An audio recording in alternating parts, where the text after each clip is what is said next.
This is Ed Sheeran, so it kind of relates to Taylor Swift. People may know they have a close relationship. Jump ahead to 54 seconds, I think it is. Yep. He is already, so before you play he's though. such a pop star. Like, same thing with Taylor, like 50,000 people show up. Yeah. But this is supposed to be, this is early on in his career. He's like playing in a train station, like street performing. There's obviously like stuff set up. So he's got some production, some degree of early success here, but, it says discover new music. Yeah. Listen to what he says when they interview him here in a second.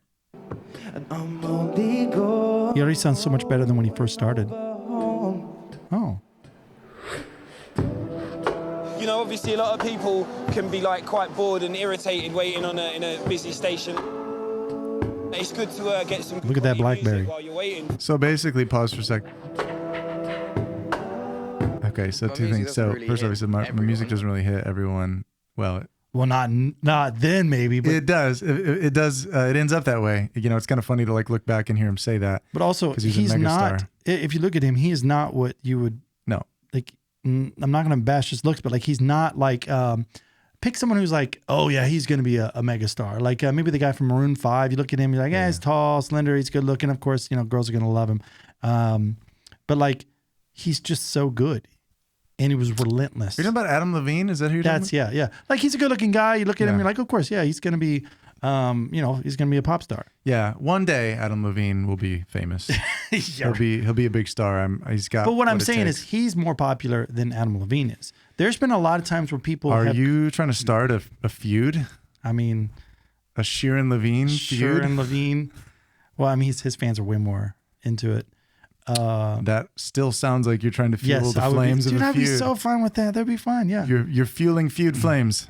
I'm just saying, having been in the music industry, I've seen it to where people are like, well, she's great, but she's not good looking enough. So she's going to be a writer. Or he's great, but he's just, no, he's not good looking enough to be a front man. I've heard that before. And they've made them backup singers. I thought it was funny that the guy basically said, the guy they interviewed before this, essentially said like, yeah, it's really boring otherwise here. So we might as well have like something to listen to. And then for him to say, actually, like push play, let it play for like 10 more seconds or something here. Whoops. I just skipped to the next one. Give me a second. I'm new at this, people. Because he talks about how like his music's not really for everyone. And then he kind of talks about how there's different styles. So go to like, yeah, there you go. People can be like quite bored and irritated waiting in a busy station. It's good quality. Good quality. He needs a bottle of water. My music doesn't really hit everyone.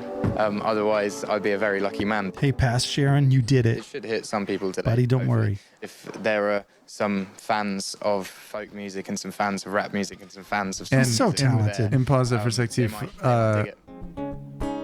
Folk music, rap music, and soul music is kind of what that's his brand. Like that is what he's stayed true to that. And he's all having a British accent that's so heavy. You're like, would you say? But this is great.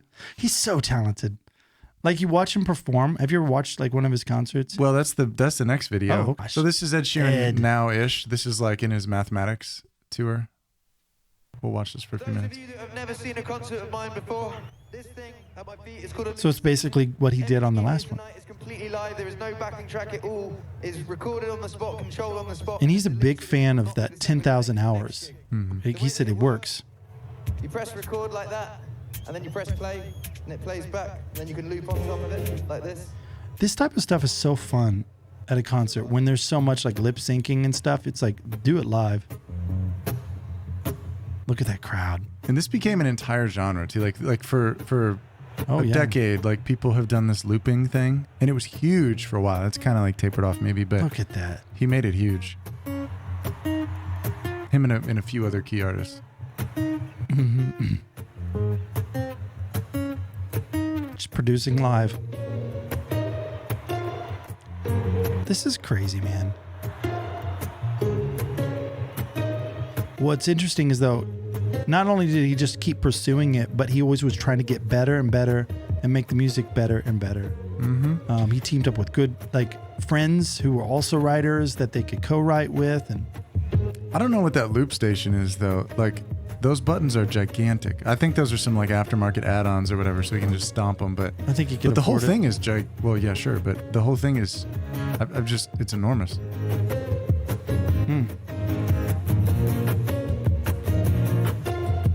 He's good though. Like when That's he starts cool. The in, screen looks like it's a record. Yeah. Oh, it's actually moving too. Yeah. It's like one of those moving walkways in an airport. That's so cool. They have to set that up every place they go, probably. Oh yeah. I'll bet you he comes with like 3 or 4 semis. Probably 12. But like, this stuff's good, man. Like So good. he's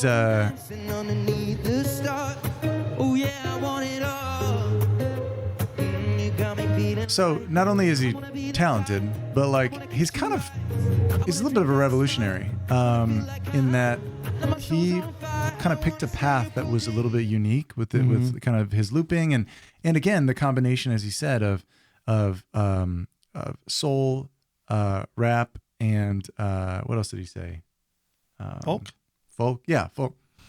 But And, also the way he speaks is percussive. yeah. So when he does change up the rhythm and he goes into more of an offbeat or smooth or on an eighth or whatever, it's more impactful. Yep.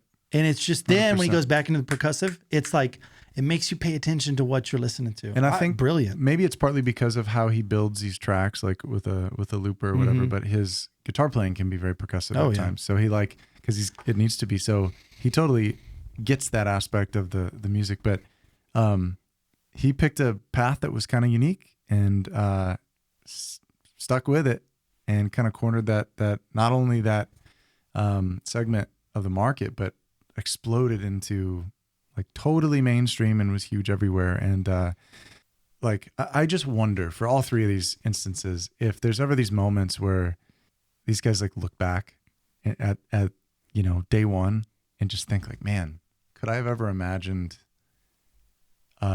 where I've ended up? Could I have imagined that I would get there? With Taylor Swift, like I said, I don't think, no way in hell did like 15-year-old Taylor Swift actually think, because nobody was doing back then what Taylor Swift is doing now. Like you could look at like, I don't know, Michael Jackson, or you could look at like Prince, or you could look at like some of these, gigantic stars. I don't know. I don't know that. Well, her case was really smart because I feel like she wrote for young girls and how they felt. Yeah. And they grew up with her.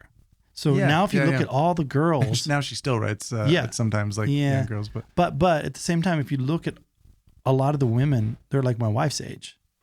But it's like they grew up with her. They were 15 when she was 15. Yeah. And they loved her you're music. And so as her music matures, the people matured. And it's brilliant. And I feel like with even Ed Sheeran, I think it did the same thing. A lot of people found his music when they were 14, 15, and they kind of grew up with him. And now they have money to go buy every album or stream it 1 million times, or in his case, 1 billion times. Or go back down memory lane. Like now it's kind of like a nostalgia thing. Like, oh yeah, I'm going to go see that show after seeing him, 10 years ago. And I think this is a great example even for like the companies. A lot of times when you're Jeff Bezos or Apple in a garage or a small room, yes, they may have had funding in the beginning, but it all started with an idea, and they believed in themselves when everybody else was saying, this is a dumb idea. And it kind of goes back to what we're saying last time. It's like the quantity of their opinions should not outweigh the quality of yours. So if you believe that you can actually do something and you want to do it, it's not just for that end game. It's like, well, if I'm not playing in front of 50,000 people, it ain't worth it. It's like, no, you do it because you love it. And then you end up being successful and you end up making money. Then that to me is what it should be about. Mm-hmm. It's like those people who set off to make a lot of money. Like if we would have said, we're going to do this podcast for 1 year, and if we're not making $5-10 grand a month, we're quitting. It's like, no, we're kind of in it to just for the long haul. I love the podcast. We love to talk. We love the research. It's better for us. We meet new people. We're traveling everywhere. These conversations will be happening anyway and do happen anyway. We all just the don't time. record them. Well, our wives were like, all right, guys, just save it for the podcast. We didn't have a podcast for like 2 years. Yeah. And we've been. We should have. We'd be so far along. Oh, I know. We should have started this. We'd be halfway to Taylor Swift by now. Eras Tour, Taylor Swift. Yeah. All right. Anyway. This is a good point. I mean, this podcast will probably get copy struck 12 times, put comments to say, please don't, Don't overall, do it, though. YouTube. Yeah, let us know what your favorite bands are, and share. Or favorite like journeys Yeah. of a band. Like I think of like Foo Fighters, which is a great story of like, you know, like Dave Grohl originally doing all the songs, you know, and then I think it was like wasn't it Kansas? I think that did that. I think it was Kansas. It was one guy who recorded all the instruments in his basement. If you have also like links to a video that is like someone on their first day performing, like share it in the comments. I want to see it. If it's like Ed Sheeran's first show, I want to see that.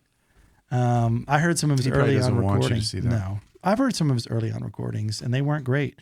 I mean, he even played them on a show and was just like, "Here you go," and everybody's like, "Oh," he's like, "Yeah, it wasn't great, but I kept practicing." When people like grimace and groan at your early music, that's not good. But that's why I said earlier he believes in that 10,000 hour rule. You got to put in your 10,000 hours. You got to pay the dues to yourself, to your talent, and devote it to get better. And then eventually it's like, oh, this is easier. Now I can move on to the business side of things or to expanding my talents. But yeah. Well, good point, man. On that note, I hope this inspires you guys maybe a little bit. It's been a little bit inspirational to me, and hopefully you. I'm gonna totally listen to Rage Against the Machine in my headphones while I'm driving down the road tonight on the way home. Well, you're supposed to. I think first off, that's illegal. I think you need to. Really, it's illegal with headphones in your head? I think so. Yeah. What? I mean, people get by with like AirPods because technically you can hear the ambient sound, but I don't know if you can like drive your vehicle with actual headphones. Not to do what they told you. Not to do what they. Yeah. Cop pulls me over. You're just gonna be driving like 112, like my Jeep just falling apart. Well, on that note, good idea. Seeing someone from the beginning all the way to the end is wonderful, and I know these are pop stars and they're billionaires. I mean, I wouldn't be surprised if Taylor Swift is a billionaire, or at least worth $1 billion. She will be. And I know people have a tendency to want to hate on rich people and successful people, but at the same time, I want everybody to be successful, whatever that is, whatever that dream is. Just all of us be just Taylor Swifts walking around. Well, I don't think that would possible. go. Let's do it. Let's all just do it. I don't want to wear a wig. I don't mean.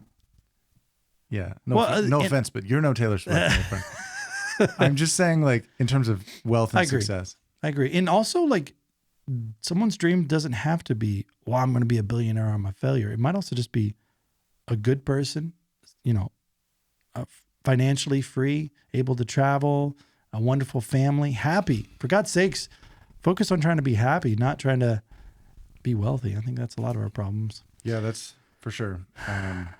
Well, all right. You want to take us out? Thanks, everybody. Appreciate it. Comment below. Let us know. I want to see your favorite performance of your band from the early days. I think it'd be really cool. Wait, from their band? From a listener's band? No, well, I mean, they can do that too, but I'm talking about like say your Foo Fighters first show, or I don't know, whatever your favorite band is. Show us the first your favorite video. I wish I had prepared someone really specific that I want people to go do homework on. I mean, but I don't have it. No.